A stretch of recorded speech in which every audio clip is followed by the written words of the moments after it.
Oh yeah, I want to see this one. The destruction of Juice WRLD's legacy. Bro, they're milking his legacy like crazy. It was Juice WRLD who Sometimes they hit well, sometimes they don't. told us all legends fall in the making, and tragically, that was the case for him too. Now 5 years on from his premature passing, he remains one of the most popular artists in the world. Even today, Juice WRLD is still dominating the streaming platforms, with his tracks averaging an astonishing 212 million streams sold, a number unmatched by anyone in hip-hop. However, most of his fans believe that the public's continued love for him is only because of the impact he left on Earth while he was physically here. Because in their opinion, those in charge of keeping his spirit alive are closer to sabotaging it more than anything. In fact, many feel that those responsible for honoring Juice's legacy are doing the complete opposite by exploiting, mishandling, and tarnishing the very— I listened to part, not all, of Juice WRLD's new album. I thought it was okay so far, but I didn't think it. Again, it's very hard to judge something that where the artist is no longer here to like help improve the project. You know what I mean? To reshoot the segments or anything like that, come up with new concepts, fix some things, etc. So it's kind of like, for me personally, it's very hard to judge an album where the artist is no longer here. You know what I mean?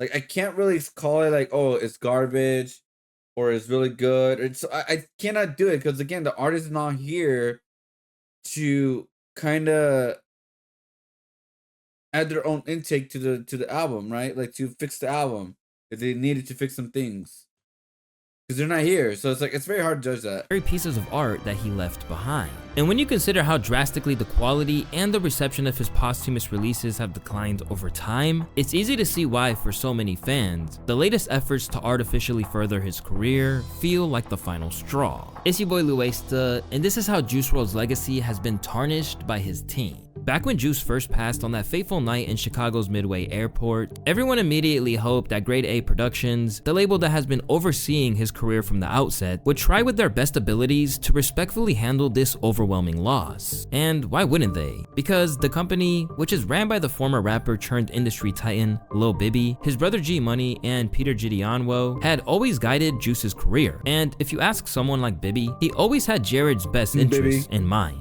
He even tried to protect him from himself when things got dark. I guess, leading up, to the incident at the airport, that he was already checked into rehab. He was already scheduled to go. But this is all right. This confidential, but yeah, he was we already had him signed up for rehab. He already agreed to go. Yeah. Cause that was like pulling teeth with him. Like I said, he was taking 1.5 pills, and like I thought that was crazy. You know what I'm saying? Like, because all of my like Herb and all of them, they only taking 1 or a half. You know what I'm saying? So 1.5 compared to I don't get on my rivals, man. Get that ring. So I get to freaking out, like, bro, what the fuck? Like, I get to telling everybody, like, man, look, we gotta send this kid to rehab. He doing 4 pills. I'm freaking out. I'm telling everybody from the label. I'm telling everybody. We found out he was doing more than 4. Oh, like 4? Like a week before he passed. We found out he was doing. I ain't gonna say the number, but it was a lot. Huge number. Yeah. So that freaked you out. That was the final straw. Like he said, all right, I'll go, but I'm not stopping. Okay. He said, all right, I'll go, but I'm not stopping. Like, right. I'll lower my dosage, but he said, I like doing it too much. Like, I ain't stopping. Now, it's always easy to place the blame on other people, but truly, you really can't stop an addict from using unless they want to. Yeah, unfortunately, Juice was one of those people who didn't want any help, leading to his untimely passing just days after his 21st birthday. Yeah, and as rumors of Juice leaving behind a treasure trove of music began to surface the internet, fans expected Bibby to pull off something special in celebration of their fallen hero, which is exactly what happened when Legends Never Die dropped in 2020. It wasn't just the best-selling posthumous album of all time, but a rare case where it was pretty much universally praised for its faithfulness to the late artist's vision. And at that point, there was a lot of goodwill towards Grade A & Co. And a lot of that came down to the fact that they spoke as if they were treating Juice's work with extreme care. And in a 2022 interview with Forbes, Lil Bibby definitely made it seem that way. He left his fans with a ton of music. People just remember him for being a super nice and kind person. I knew him for 4 or 5 years. He was one of the nicest people I ever met. Baby would then go on to elaborate on the careful deliberation involved in releasing Juice's unreleased tracks, considering factors such as what fans are feeling, how music has evolved over the years, and what Juice himself would have wanted. Then, there was the human element to it all. In interviews, Baby indicated that Juice wasn't just his artist, but someone he genuinely cared about. He even admitted that going back through his catalog to put the album together took a huge emotional toll on him. How was it putting together that album after he had died? That was rough, man. Yeah. Yeah, cause I ain't hear those songs, Black. I didn't hear all those songs. I started hearing them after he passed. I'm like, dang, he was talking about, you know what I'm saying? I didn't know he was saying all that shit, Black. Like, did you hear that shit? Yeah. He was saying, like, basically, like he wanted to, like he wanted to die, or some shit, Black. Yeah. That shit hit me, like, bro, I cried though, like listening to some of that shit. Yeah. As tough as it must have been, nobody could argue with the result. And for Grade A, it paid off big time, earning them the third most successful album in 2020. But while everyone was relatively honestly, that's what it should have ended. But let's be honest, they want to release all the music and get as much money as they can. But then another end, it's like maybe he did make all those songs before he passed away for his family at the end of the day. But yeah, I don't know. Happy with what they delivered on that occasion. The same can't be said for basically every move since then, because whether it was driven by financial motives, frustration with the audience, or a fundamental understanding of what fans really wanted from Juice, things have taken a serious turn for the worse since Grade A's initial triumph.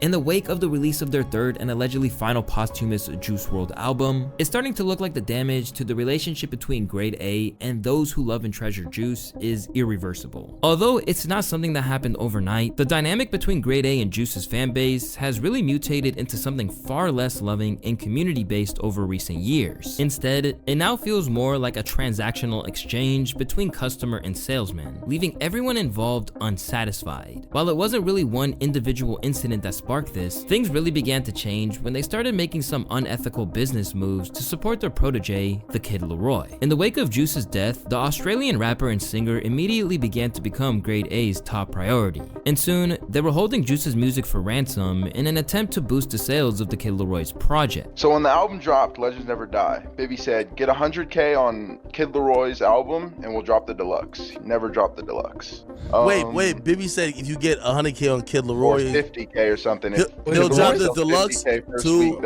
They'll drop the deluxe to Legends Never Die. That's To grimy. Juice and shit? Yeah. So on Twitter, and he lied. He keeps promoting Kid Laroi. I just feel like he's trying to boost Kid Laroi with Juice. Yeah, he wants to replace them. Okay, I don't know if it's tasteful or just tasteless. I guess the fans would decide. Yeah, they are. Like the hell, like, you know what I mean? Hey, Juice isn't here anymore, and you know, I think there's a respectful way to do it. I wouldn't say necessarily if you're lying to fans about putting out Juice WRLD's music and you're having them basically forcing them to go support the Kid Laroi, that's the best thing to do.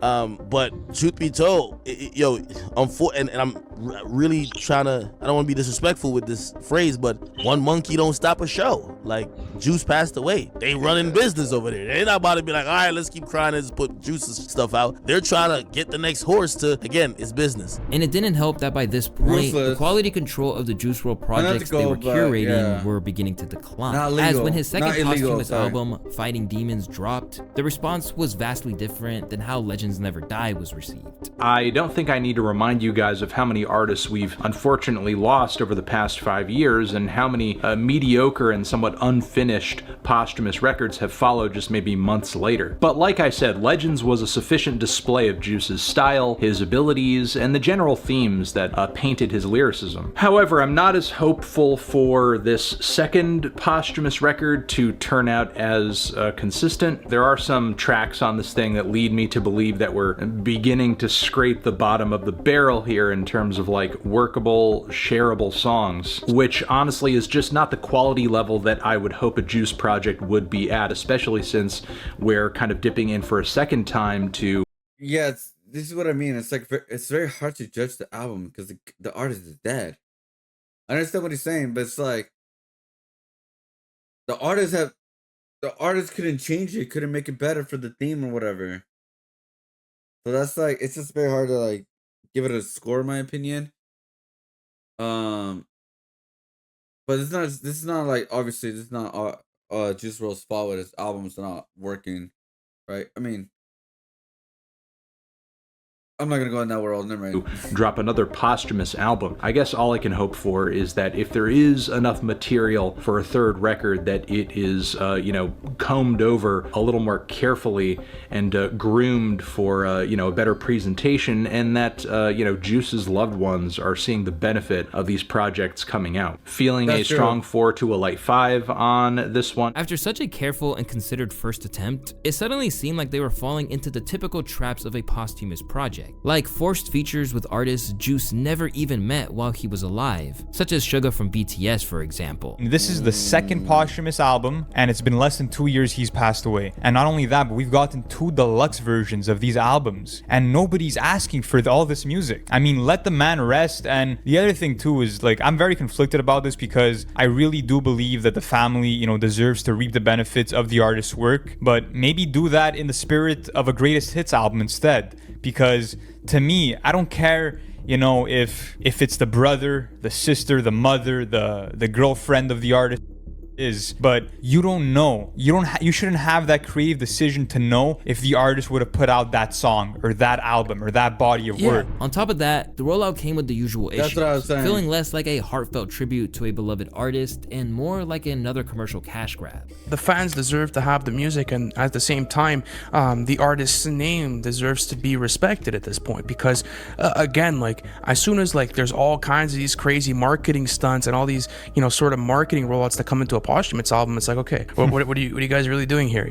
Obviously, we know records have to sell, but put the music out for the fans if that's what you guys really want to do, and see how it sticks. And at the end of the day, you guys are still eating regardless of what the amount is, so it's a win for the fans, it's a win for the artist, because you're not disrespecting his name by putting out half-assed material out there, and also you guys get to get your cut out of it and really get benefit from it. But when you start teasing the album for months at a time and treating it like it's a regular rollout and doing all these crazy promotions, and it's too much, man. Dropped in December of 2021, it was initially expected that the long-awaited follow-up, The Party Never Ends, would emerge soon after. After all, Baby had teased it before Fighting Demons ever dropped. And this time, his manager proclaimed that it was going to be a different experience than what fans were likely anticipating in the same Forbes interview. Now, I'm feeling like the fans want to... Again, for me personally, I haven't listened to the full album. I thought it was okay at what I listened to, but nothing too special. But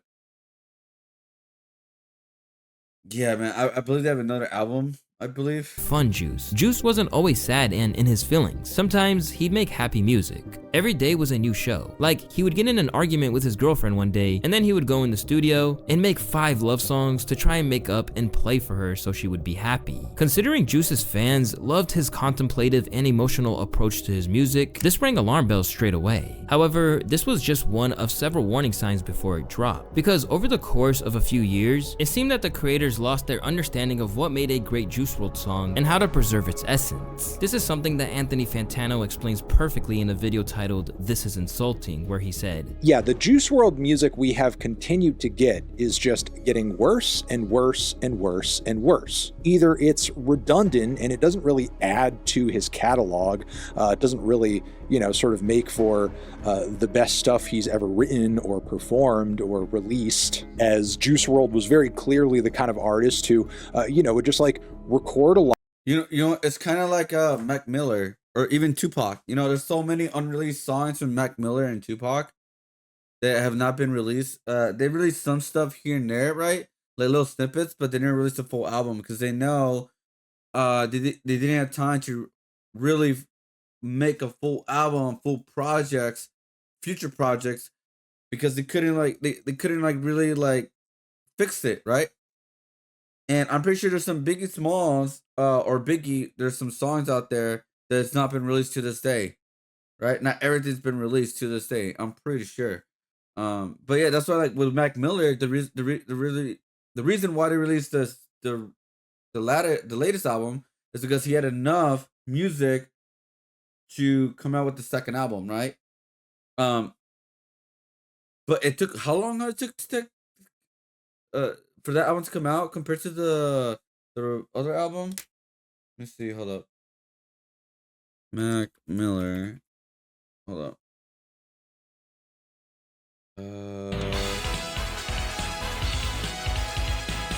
Fuck off.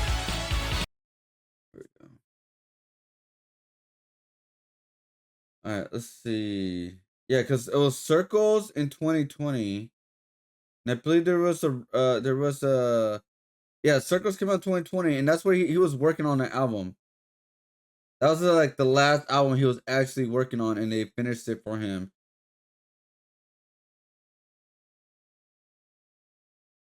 Yeah, so he didn't release nothing in 2024, right? Didn't have a second album for him. I thought I did for some reason. I don't know why.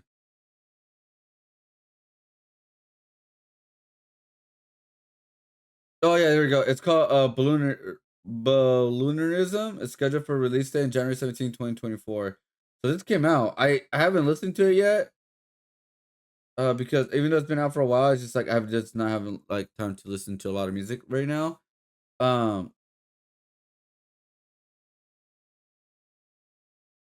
so this one came out with how many tracks?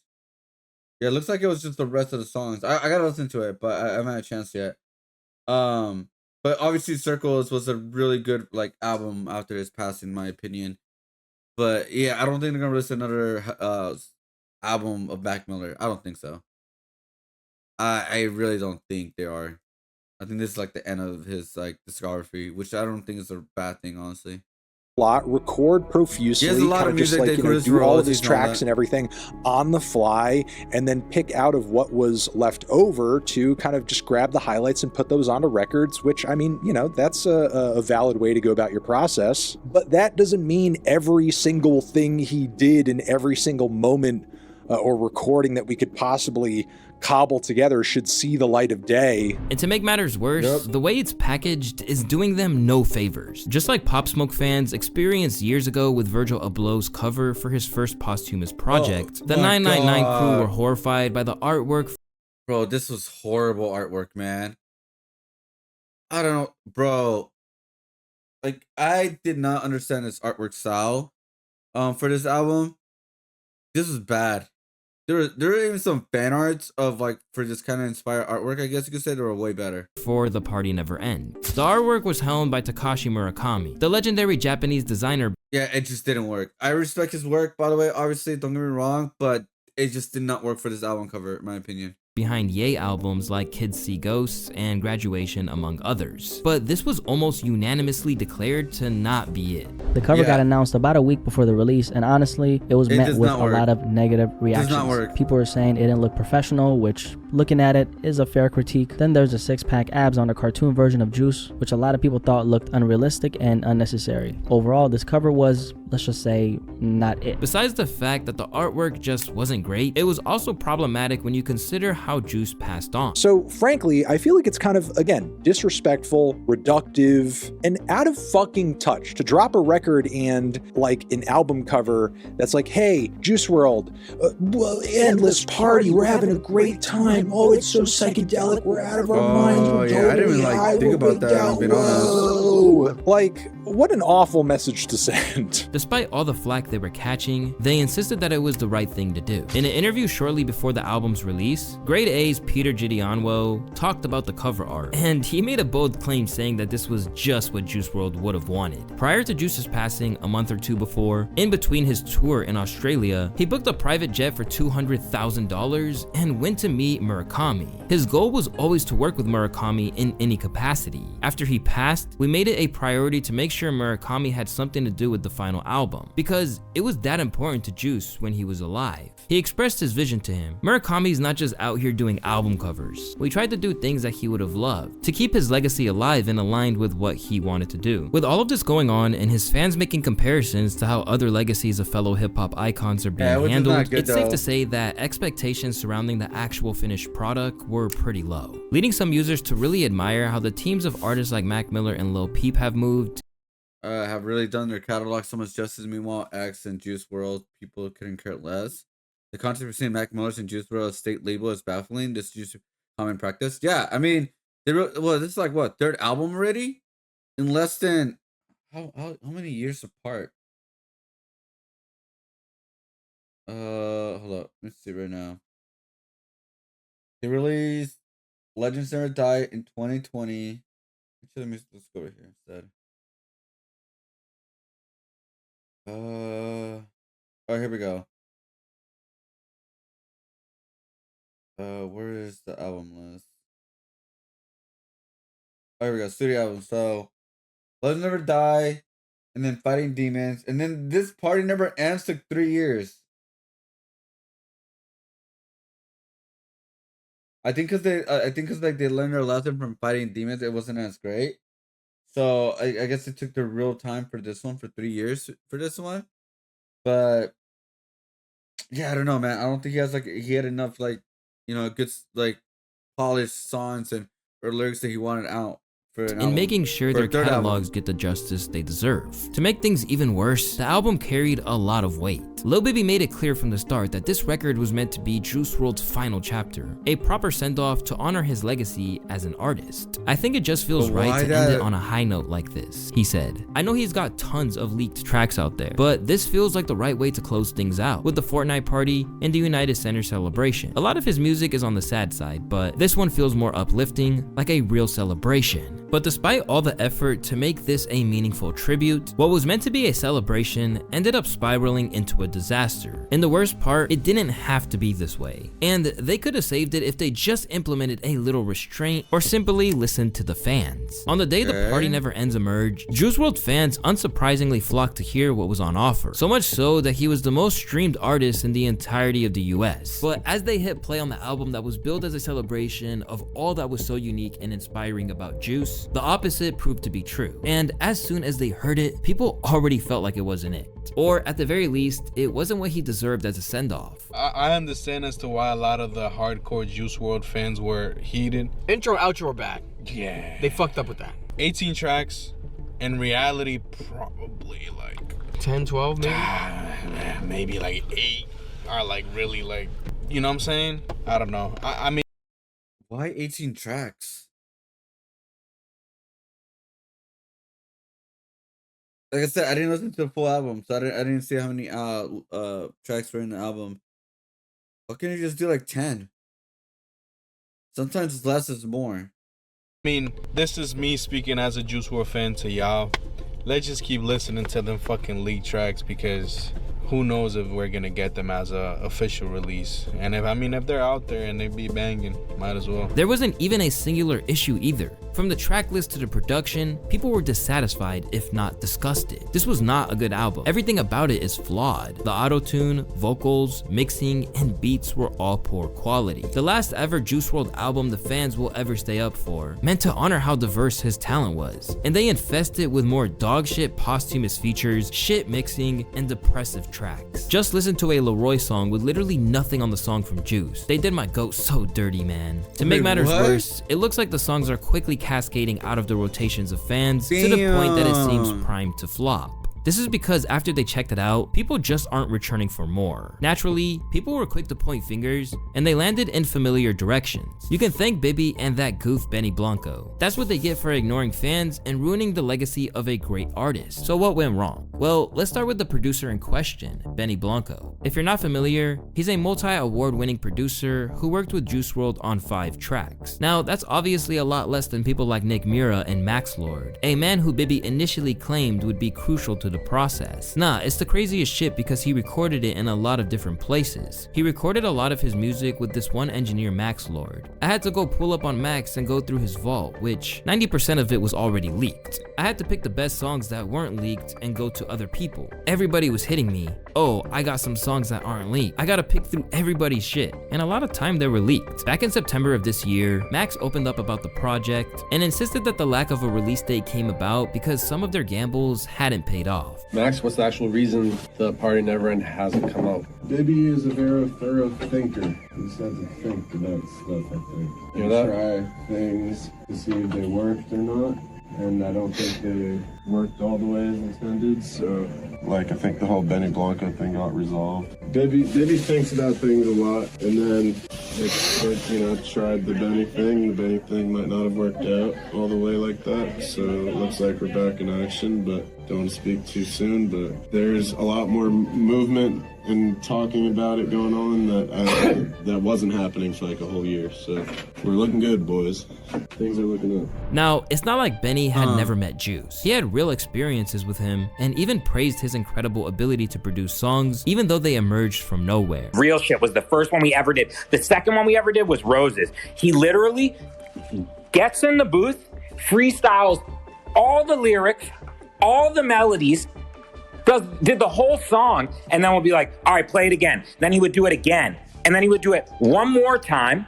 And then by the time he was done, he would have 3 full finished songs, completely different. Lyrics, melodies, everything. And he'd say, all right, pick the best one. And he would get out of the booth. Sometimes I would just take the beat away and make 3 different beats to every single thing he would. Over time, they got reasonably tight and appeared alongside each other in interviews. At one stage, Benny even discussed Juice's drug use with him and seemed to indicate that he was doing too much without actually intervening. But like, how do people do, well, I don't get the whole lean thing. Like, how do you do lean knowing that like, it's like, it can kill you right away? Like, I mean, I feel like in today's society, the oxygen we breathe could kill us. Like, that's true. Anything. But it's so crazy. I'd be so scared to try. But you know what though?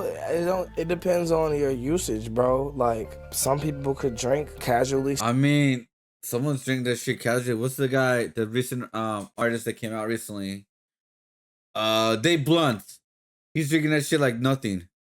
Sip casually all their lives and be perfectly okay, because I feel like if you sip casually, it's identical to what alcohol does to your liver if you get drunk. Yeah. But you have those people that take it to the extreme. But as has become clear, all the Grammys Benny has picked up doesn't mean that he was the person to lead the project. And it seems like Juice's fans will never forgive him, nor Grade A, for handling what should have been an absolute home run so badly. Basically, they scrapped Max Lord's version of The Party Never Ends and handed it off to Benny instead. Any of Juice's fans could have just picked a few solid leaks, thrown in 2 unreleased tracks, added a couple of unheard songs, and called it a day. But instead, they decided to put all of their energy into the promo and getting Fall Out Boy of all people on board. It's honestly really dumb to throw out the work of a guy who is in the studio with Juice every single day. For a pop producer who's won pre-death single with Juice, it's his second least successful track. Whatever chemistry Juice had with Benny doesn't even come close to what he had with Max, the guy who helped create his biggest hits. While Max Lord had remained silent on the issue, other regular collaborators and friends of Juice have sounded off, including DJ Scheme, who was known to be really close with Juice WRLD as well as XXXTentacion. As not only did he feel that Benny wasn't the guy who should have got the call, but that he wasn't doing his part to alert his fan base to its existence. In a now deleted tweet, DJ Scheme wrote on X saying, "How the hell do you help put an album together and don't post it once? I don't care. Benny should have never touched it. He was never the man for the job." As is often the case with posthumous albums, the disappointing outcome of The Party Never Ends has turned into a classic case of everyone passing the blame. That includes Lil Bibby, who at times seems to be growing bitter towards the fans themselves. In a Rolling Stone interview prior to the album's release, he discussed where he was at with the project and pretty much blamed everything on the leaker as opposed to anyone else. "I always have a list of my favorite Juice songs, but the fans always leak my favorite ones. So it's been tough putting it together because I always gotta go back in and find new good songs, as somehow it's new leaks every single day." Then he went directly at the fans saying, "I have a love-hate thing with them. I like that they're excited about him and that they want to hear about the leaks." I mean, I'm not gonna lie. I will be pissed off if leaks came out of an album that it would have been a lot better if the leaks never came out. If I'm being honest. But then again, maybe it would have been a point where like, yo, these are the leaked songs. It is what it is. They came out, but it's a legit release right here with the deluxe bundles and vinyls and merch with this, all this kind of stuff. Get them here, This will be like the final album. It sucked that part of it was leaked and all that kind of stuff. And boom, just ended like that. I would have just done that pretty much.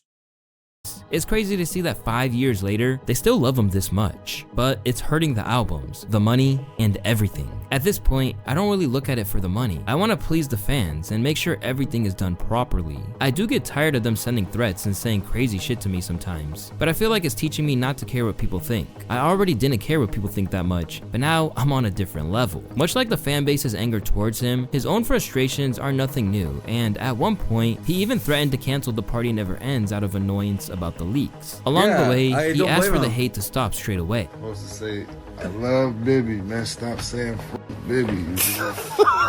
People say that we don't put enough music, but then say we do it for the money, he wrote in another post. I will try my best, but I am human and I have feelings. This is not an easy job. People making crazy allegations and saying hurtful things. I want to put out music because I know that's what Juice wanted, and I know that's what the fans want, but sometimes I want to quit. Over time, the disconnect— Honestly, I don't disagree with him with the leaks. I'm pretty sure the leaks are fucking annoying.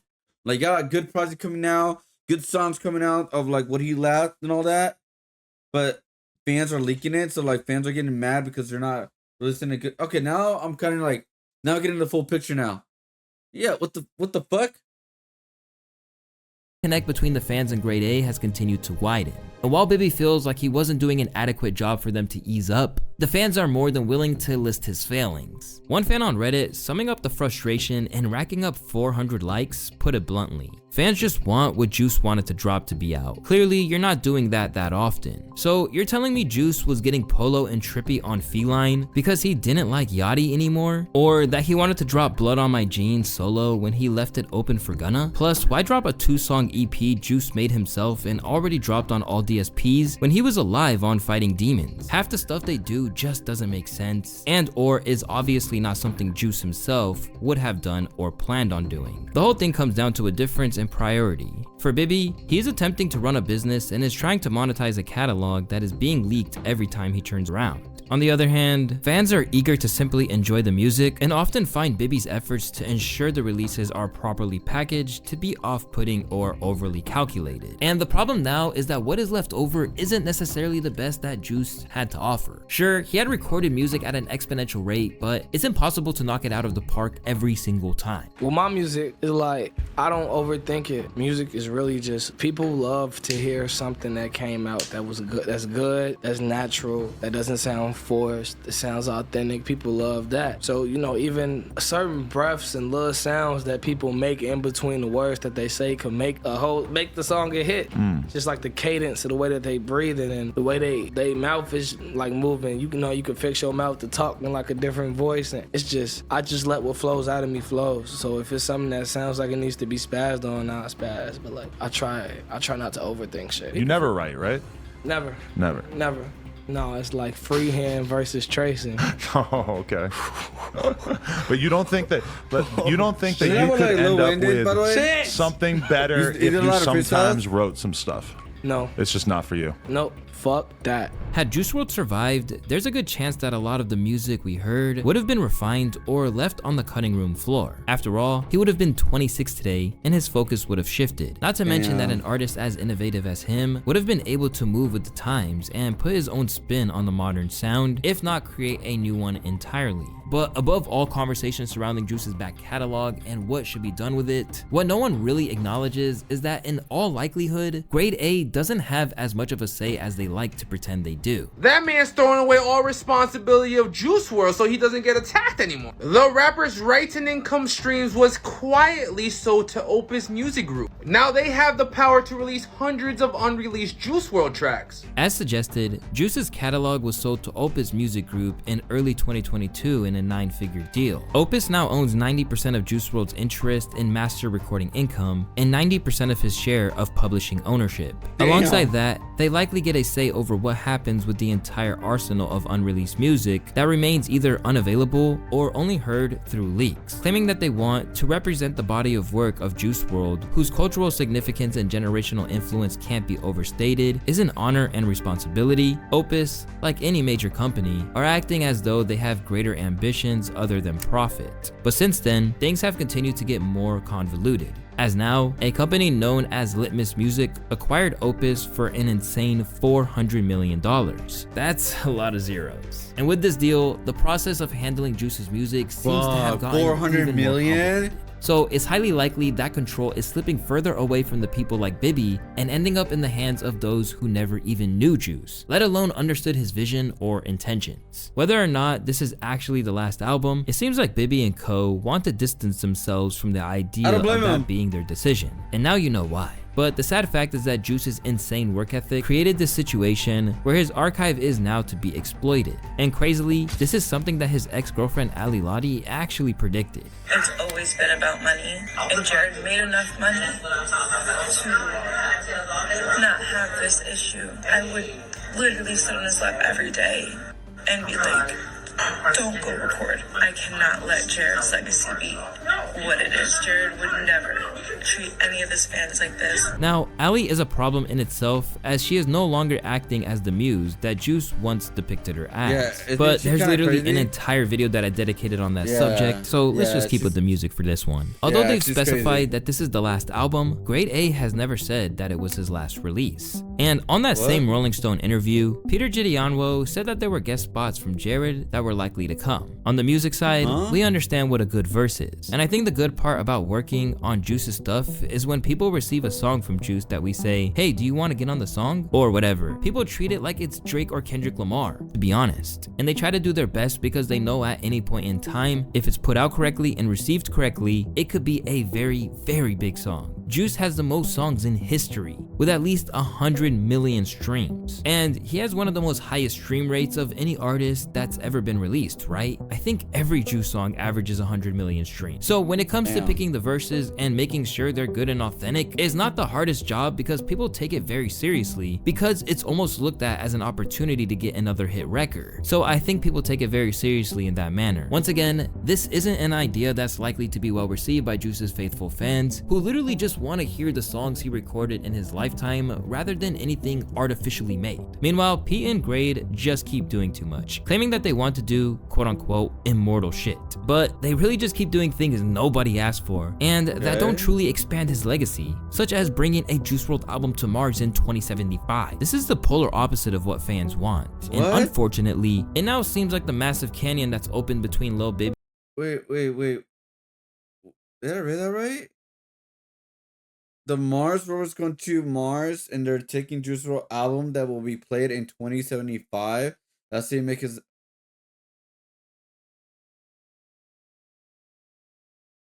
Yeah, that makes sense.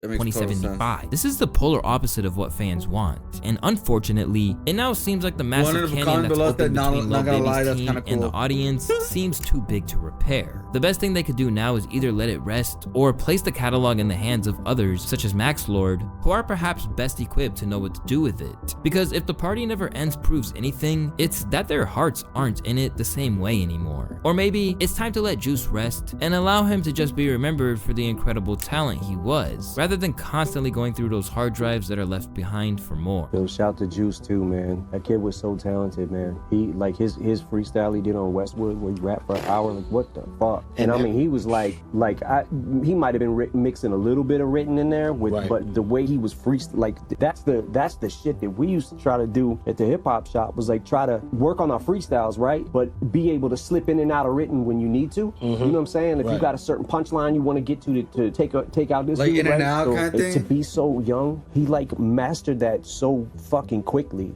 Yeah, it's really sad, man, that like his potential was so off the chart. Rest in peace to Juice WRLD, a true one of a kind whose legacy deserves to be protected at all costs.